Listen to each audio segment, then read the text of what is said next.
नमस्कार और स्वागत है। आज हमारे पास सीटेट की तैयारी के लिए एनसीईआरटी पर आधारित कुछ बहुत ही दिलचस्प नोट्स है। हाँ, जो एक लिसनर ने भेजे हैं। और इन नोट्स का जो मिशन है वो है भाषा और विचार के कॉम्प्लिकेटेड रिश्ते को सुलझाना। बिल्कुल। ये एक तरह की दिमागी जासूसी है। सवाल ये है, पहले क्या आया, विचार या शब्द? और ये सवाल सुनने में जितना आसान लगता है नहीं।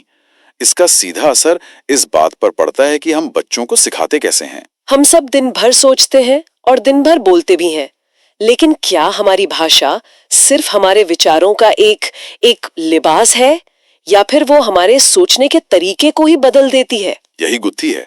और आज हम इन्हीं नोट्स को डीकंस्ट्रक्ट करके ये समझने की कोशिश करेंगे कि एक बच्चे के दिमाग में आखिर चल क्या रहा होता है। ओके, तो चलिए शुरू से शुरू करते हैं।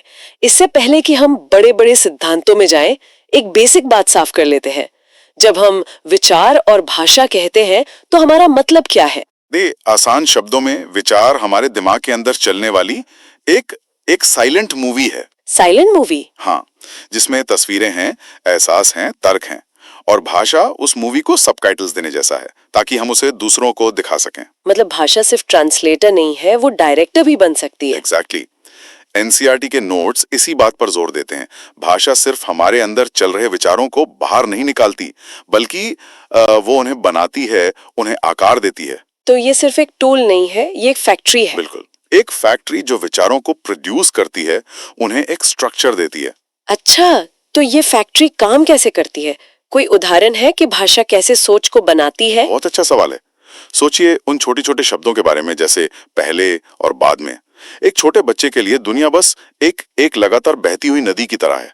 सब कुछ अभी हो रहा है। राइट। उसके लिए कल सुबह का नाश्ता और पिछले हफ्ते की बर्थडे पार्टी सब एक जैसा है, कोई टाइमलाइन नहीं है। बिल्कुल। लेकिन जैसे ही वो पहले और बाद में शब्द सीखता है, अचानक उसकी सोच को एक ढांचा मिल जाता है।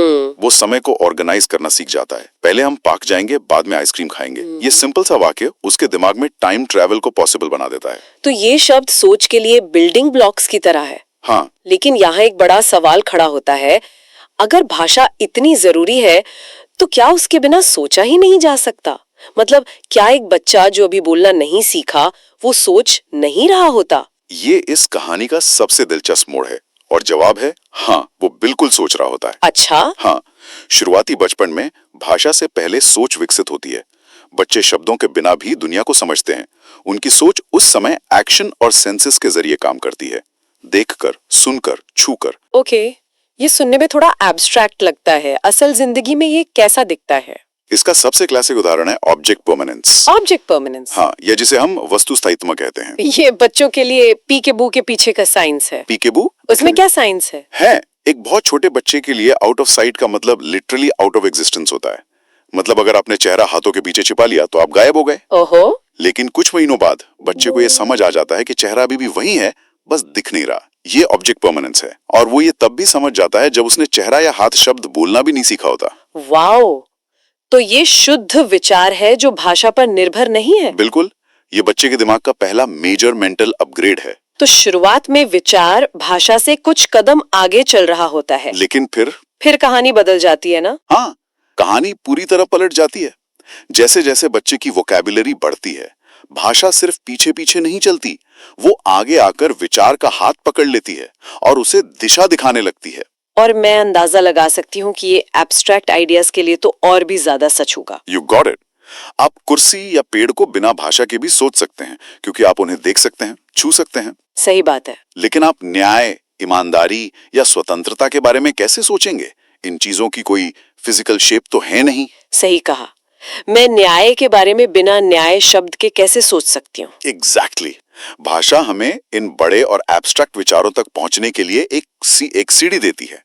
बिना भाषा के हमारी सोच जमीन से जुड़ी रह जाएगी, वो आसमान तक नहीं पहुंच पाएगी। तो ये साफ है कि दोनों के बीच एक जटिल रिश्ता है, और इसी रिश्ते को लेकर मनोवैज्ञानिकों के बीच एक जबरदस्त बहस चली है। हमारे नोट्स में 3 बड़े नामों का जिक्र है, पियाजे, वाइगोत्स्की और चॉम्स्की। ये इस कहानी के 3 मुख्य गवाह हैं और तीनों की गवाही अलग अलग है। बिल्कुल। चलिए पहले गवाह जीन पियाजे से शुरू करते हैं। पियाजे के कैंप में थॉट इज द हीरो। मतलब विचार ही हीरो है। हाँ, उनका मानना था कि विचार पहले आता है और भाषा बाद में। बच्चा पहले एक नन्हे वैज्ञानिक की तरह अकेले ही दुनिया को एक्सप्लोर करता है, चीजों को समझता है और फिर उस समझ को एक्सप्रेस करने के लिए भाषा सीखता है। तो पियाजे के लिए भाषा बस एक माइक्रोफोन है जो दिमाग में पहले से चल रहा है, उसे बस आवाज देती है। विचार ड्राइवर की सीट पर है और भाषा पीछे बैठी सवारी। एकदम सही। पियाजे के अनुसार एक बच्चे का कॉग्निटिव डेवलपमेंट पहले होता है, भाषा बस उसे फॉलो करती है। लेकिन क्या ये थोड़ा ज्यादा सिंपल नहीं लगता? मेरे साथ तो कई बार ऐसा होता है कि कोई नया शब्द सीखने से मुझे कोई कॉन्सेप्ट ठीक से समझ आता है। और आपका यही सवाल हमें सीधे हमारे दूसरे गवाह लेव वाइगोत्स्की के पास ले जाता है। अच्छा। वाइगोत्स्की ने पियाजे की थ्योरी को एक तरह से पलट दिया। उनका कहना था कि नहीं, भाषा ही विचार को दिशा देती है। तो वाइगोत्स्की के लिए भाषा ड्राइवर की सीट पर है। हाँ, लेकिन एक ट्विस्ट के साथ। वाइगोत्स्की का नजरिया बहुत शानदार है। वो कहते हैं कि जन्म के समय भाषा और विचार दो अलग अलग समानांतर पटरियों पर दौड़ रहे होते हैं, पैरेलल चल रहे हैं। बिल्कुल। उनका आपस में कोई लेना देना नहीं होता। बच्चा कुछ आवाजें निकालता है और बिना शब्दों के सोचता है, और फिर लगभग 3 साल की उम्र में एक बिग बैंग होता है। ये दोनों पटरियां आपस में टकराकर मिल जाती हैं। ओहो। इसके बाद सोचना बोलना बन जाता है और बोलना सोचना। और वाइगोत्स्की के लिए ये मिलन सोशल इंटरेक्शन यानी सामाजिक बातचीत के जरिए होता है। तो पियाजे का बच्चा एक लोन साइंटिस्ट था, लेकिन वाइगोत्स्की का बच्चा एक अप्रेंटिस है जो दूसरों से सीखता है। बिल्कुल। हमारी सोच असल में एक सामाजिक देन है। और यहीं पर वाइगोत्स्की ने एक बहुत दिलचस्प चीज ऑब्जर्व की जो हर किसी ने बच्चों में देखी होगी, बच्चों का खुद से बात करना। ओह यस, जब कोई बच्चा अकेले खेल रहा होता है या कोई मुश्किल पजल सॉल्व कर रहा होता है तो वो जोर जोर से खुद से ही बातें करता है। अब ये लाल वाला ब्लॉक यहाँ लगेगा, नहीं ये फिट नहीं हो रहा। इसी को वाइगोत्स्की ने निजी भाषण, प्राइवेट स्पीच कहा। Private speech. हाँ, पियाजे इसे बच्चे की इमेच्योरिटी मानते थे, लेकिन वाइगोत्स्की ने कहा नहीं, ये बच्चे के दिमाग का सबसे जरूरी टूल है। ये प्राइवेट स्पीच बच्चे को सेल्फ रेगुलेट करने, अपने एक्शंस को प्लान करने और प्रॉब्लम सॉल्व करने में मदद करती है। मतलब मेरे दिमाग में जो हर वक्त कमेंट्री चलती रहती है जब मैं कोई मुश्किल काम कर रही होती हूँ, वो असल में वाइगोत्स्की की देन है। बिल्कुल। वाइगोत्स्की कह रहे हैं कि हमारे दिमाग में जो इनर वॉइस है वो असल में हमारे बचपन में खुद से जोर जोर से बात करने की आदत का ही एक साइलेंट वर्जन है। कमाल है। हमारी सोच एक ऐसी बातचीत है जिसे हमने इंटरनलाइज कर लिया है। पहले ये सोशल स्पीच थी, फिर प्राइवेट स्पीच बनी और आखिर में आंतरिक भाषण या विचार बन गई। This is a fantastic insight. तो पियाजे कहते हैं विचार पहले, वाइगोत्स्की कहते हैं भाषा और विचार मिलकर सोच बनाते हैं। अब इस कहानी में तीसरे गवाह नोआम चॉम्स्की की एंट्री होती है। वो क्या कहते हैं? चॉम्स्की एक वाइल्ड कार्ड की तरह आते हैं और पूरी बहस का फोकस ही बदल देते हैं। अच्छा। वो ये नहीं पूछते कि विचार पहले या भाषा, वो पूछते हैं बच्चे इतनी आसानी से और इतनी जल्दी भाषा सीख कैसे लेते हैं। ये भी एक जरूरी सवाल है। उनका तर्क था कि भाषा सीखने की क्षमता हमारे अंदर जन्म से ही हार्डवायर्ड होती है। मतलब हमारे दिमाग में एक लैंग्वेज सॉफ्टवेयर पहले से इंस्टॉल्ड आता है। एग्जैक्टली। चॉम्स्की ने इसे लैंग्वेज एक्विजिशन डिवाइस कहा। उनका कहना था कि इंसान जैविक रूप से भाषा सीखने के लिए तैयार पैदा होता है, हमें बस माहौल से डेटा चाहिए होता है और हमारा दिमागी सॉफ्टवेयर अपने आप उस भाषा के ग्रामर को डिकोड कर लेता है। तो इन तीनों गवाहों को सुनने के बाद हम किस नतीजे पर पहुंचते हैं? इन सिद्धांतों का असल दुनिया में, एक क्लासरूम में क्या मतलब है? ये सबसे जरूरी सवाल है।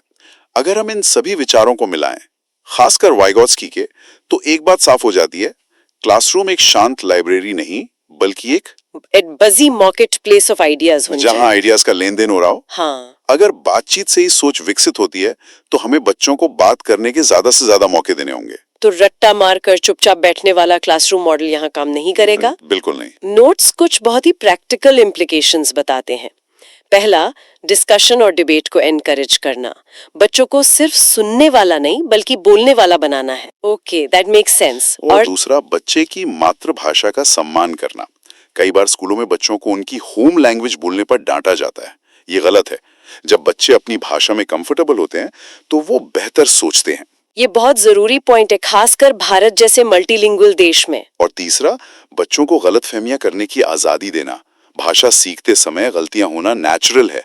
अगर बच्चे को हमेशा टोका जाएगा तो वो बोलना बंद कर देगा, और अगर बोलना बंद हुआ तो सोचना भी सीमित हो जाएगा। तो शिक्षक की भूमिका एक ग्रामर पुलिस की नहीं बल्कि एक कॉन्वर्सेशन फैसिलिटेटर की है। बिल्कुल। तो अगर मैं एक टीचर हूँ और मैं क्लास में एक बच्चे को ड्राइंग करते हुए, खुद से बातें करते हुए देखती हूँ, तो मेरा रिएक्शन क्या होना चाहिए? उसे चुप कराना? वाइगोस्की के हिसाब से बिल्कुल नहीं। आपको ये देख के खुश होना चाहिए कि वो बच्चा अपनी सोच को ऑर्गेनाइज करने के लिए प्राइवेट स्पीच का इस्तेमाल कर रहा है। वो सिर्फ ड्राइंग नहीं कर रहा, वो प्रॉब्लम सॉल्विंग कर रहा है। उसे टोकना उसकी सोचने की प्रक्रिया में दखल देने जैसा होगा। सही पकड़े हैं, बिल्कुल। इसका मतलब ये भी है कि जो बच्चा क्लास में चुपचाप बैठा है, जरूरी नहीं कि वो सोच नहीं रहा। एग्जैक्टली। हो सकता है उसके दिमाग में बहुत कुछ चल रहा हो, लेकिन उसे अपने विचारों को व्यक्त करने के लिए सही शब्द या आत्मविश्वास नहीं मिल रहा हो। हाँ, एक अच्छे शिक्षक का काम उस बच्चे को आवाज देना है। हाँ, उसे एक सेफ स्पेस देना है जहाँ वो बिना डरे अपनी बात कह सके। तो आज की इस पूरी चर्चा को अगर हम डिस्टिल करें तो मुख्य टेकअवेज क्या होंगे? पहला और सबसे बड़ा टेकअवे, भाषा और विचार पार्टनर इन क्राइम है। वे एक दूसरे को बनाते और संवारते हैं।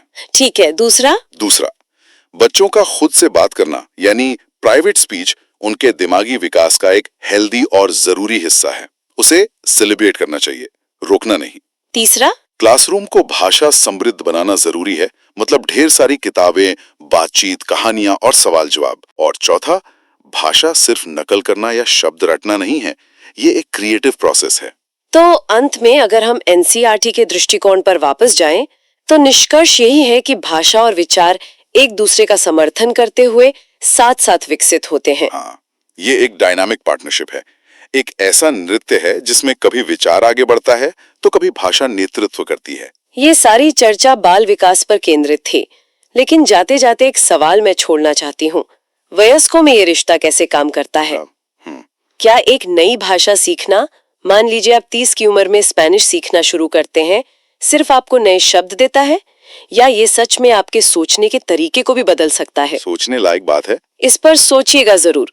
अगली बार तक के लिए नमस्कार।